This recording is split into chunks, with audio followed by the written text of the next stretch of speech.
Bismillahirrahmanirrahim. Alhamdulillahirabbil alamin wa bihi nasta'inu ala umurid dunya waddin.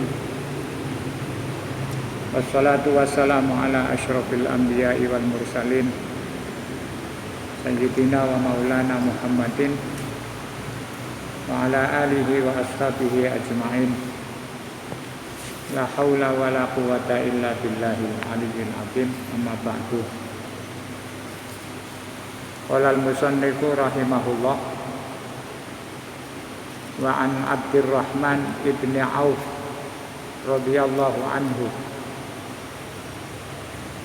Hadis riwayat dari Abdurrahman bin Auf radhiyallahu anhu. Qala Abdurrahman mengatakan, sajadah Rasulullah sallallahu alaihi wasallam. Rasulullah pernah sujud fa'atala, kemudian memperpanjang as-sujuda, sujudnya. Tsumma rafa'a ra'sahu, kemudian bangun mengangkat kepalanya, faqala, lalu Rasulullah bersabda, inna Jibrila, sesungguhnya malaikat Jibril atani, datang kepada saya atau mendatangi saya, wabasyaroni, dan beliau memberikan kabar gembira kepada saya. Fasajatu, maka kemudian saya sujud lillahi, kepada Allah, syukron, karena bersyukur. Rawahu Ahmad, diriwayatkan oleh Imam Ahmad, wa shahahahu al-Hakim. Imam Hakim menganggap hadis ini sahih. Yang bisa diambil dari pemahaman hadis ini adalah suatu sikap Rasulullah ketika mendapatkan berita gembira. Di dalam beberapa riwayat dikatakan, pada saat malaikat Jibril datang kepada Rasulullah, itu membawa berita yang membahagiakan Rasul. Yang dimaksud berita itu adalah malaikat Jibril mengatakan, barang siapa yang bersolawat,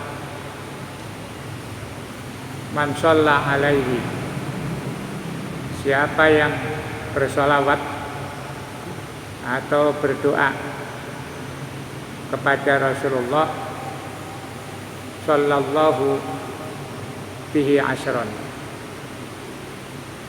Jadi Rasulullah ketika mendapat informasi siapa saja umatnya yang mau bersolawat kepada Nabi sekali, Allah membalasnya dengan 10 kali sholawat. 10 kali. Sekali sholawat dibalas oleh Allah asyra sholawatin. Sholawat itu maknanya rahmat. Ketika kita mendoakan Rasul, dalam bahasa umum bersholawat kepada Rasulullah, itu Allah membalas orang yang bersolawat itu. Kalau dia bersolawat 1 kali, maka dibalas oleh Allah 10 kali. Dan berita itu membuat Rasulullah senang, karena di balik informasi itu ada beberapa kesimpulan. Yang pertama, dengan dianjurkannya orang membaca sholawat, kepada Rasulullah berarti secara tidak langsung itu mengangkat derajat dan martabat Rasulullah, sekaligus nama Rasul itu akan diabadikan oleh umatnya. Semakin banyak orang membaca sholawat, berarti semakin banyak orang menyebut nama Rasulullah Sallallahu Alaihi Wasallam.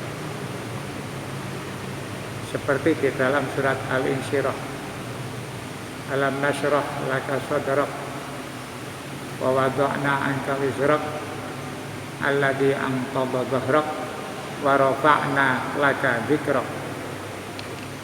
Jadi Rasulullah namanya diangkat, dipopulerkan oleh Allah dengan banyak orang yang menyebut nama Rasul.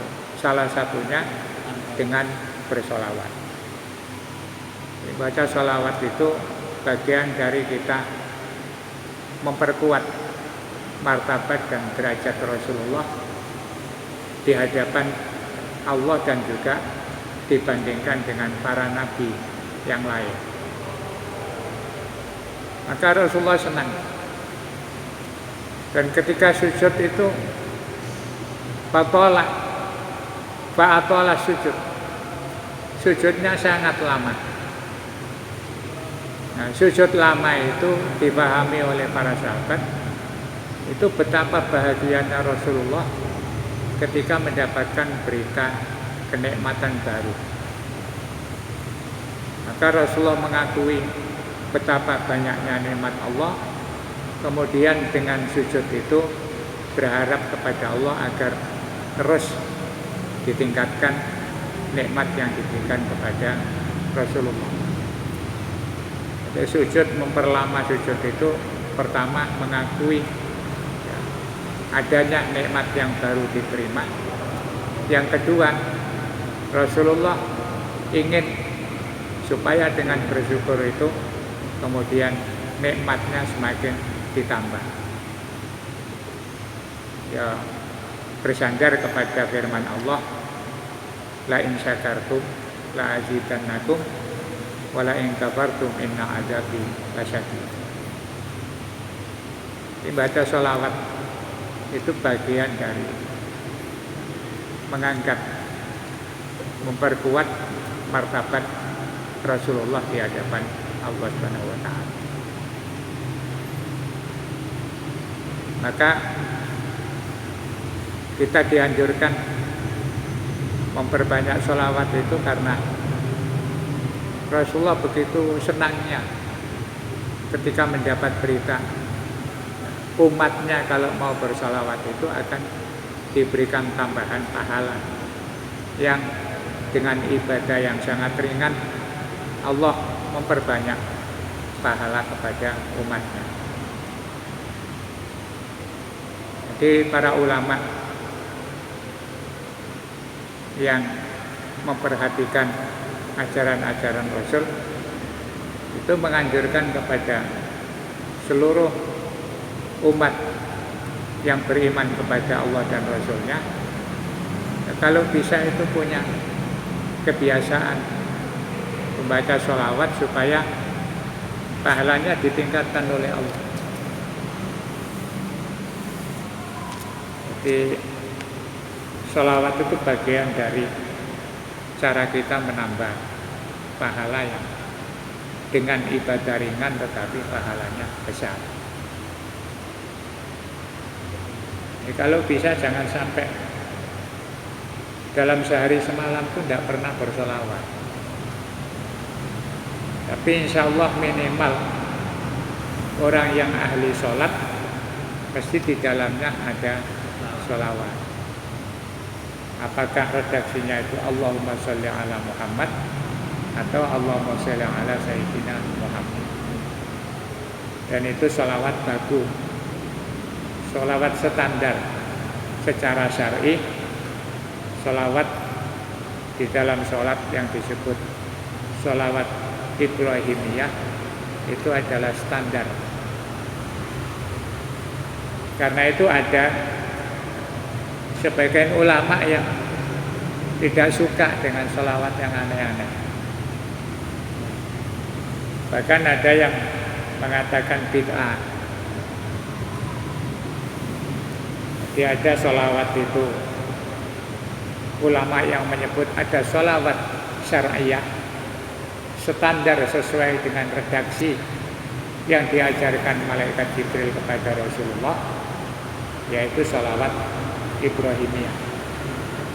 Allahumma sholli ala Muhammad wa ala ali Muhammad kama shallaita ala Ibrahim wa ala ali Ibrahim innaka Hamidum Majid.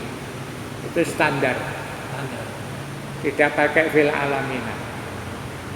Di aslinya itu Allahumma sholli ala Muhammad wa ala ali Muhammad kama shallaita ala Ibrahim wa ala ali Ibrahim innaka Hamidum Majid. Kemudian berkembang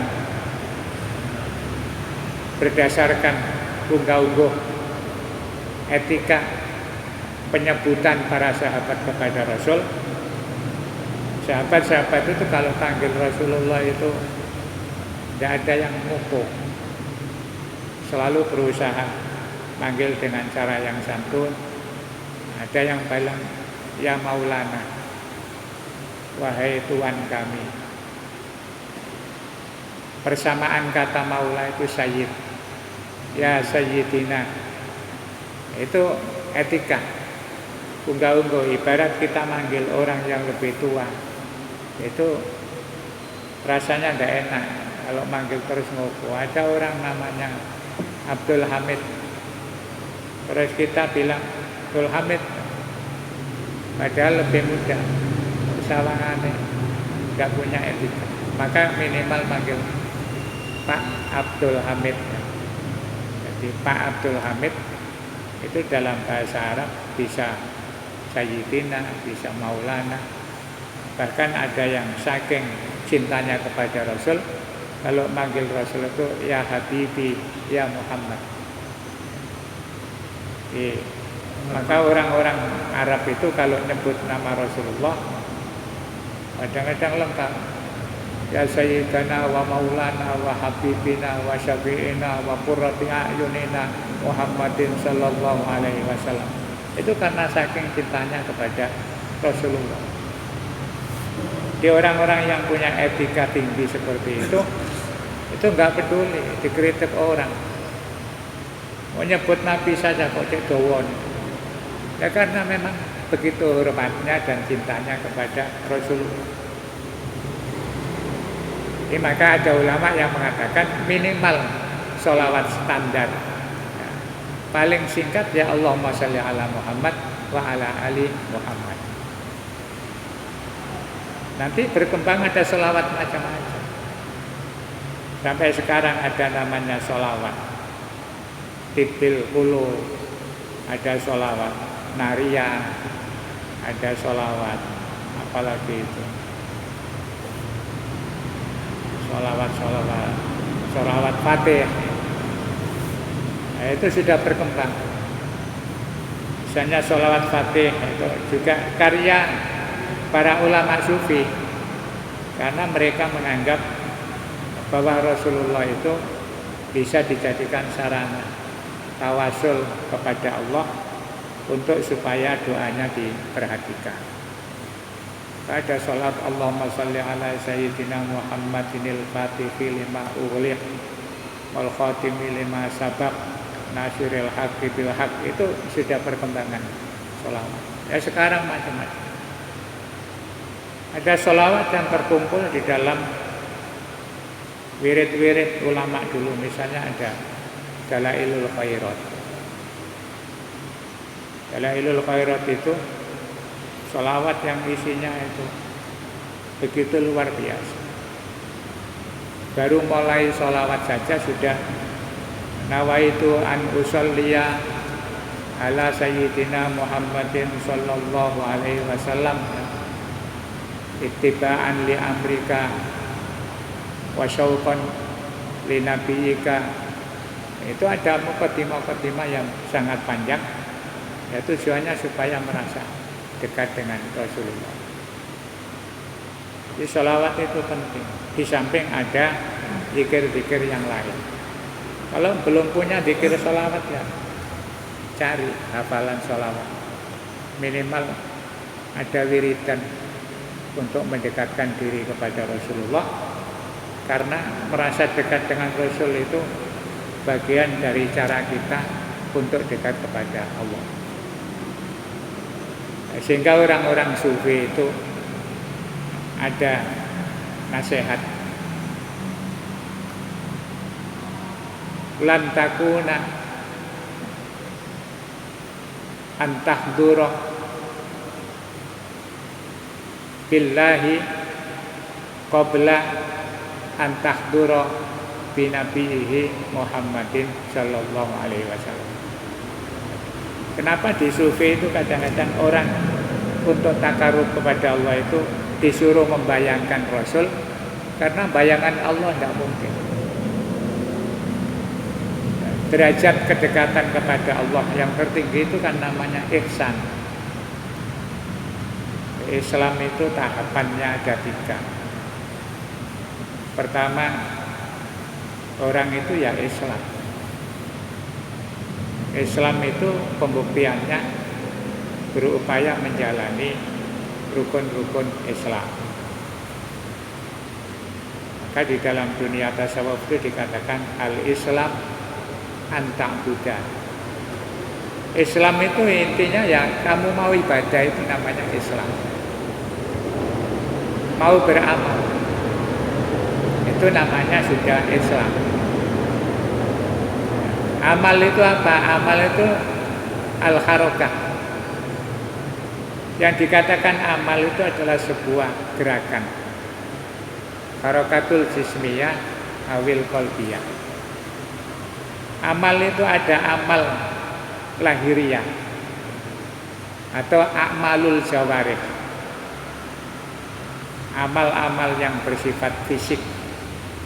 Kita sholat, berdiri, rukuk, sujud, berjalan, berangkat ke masjid, kemudian baca-baca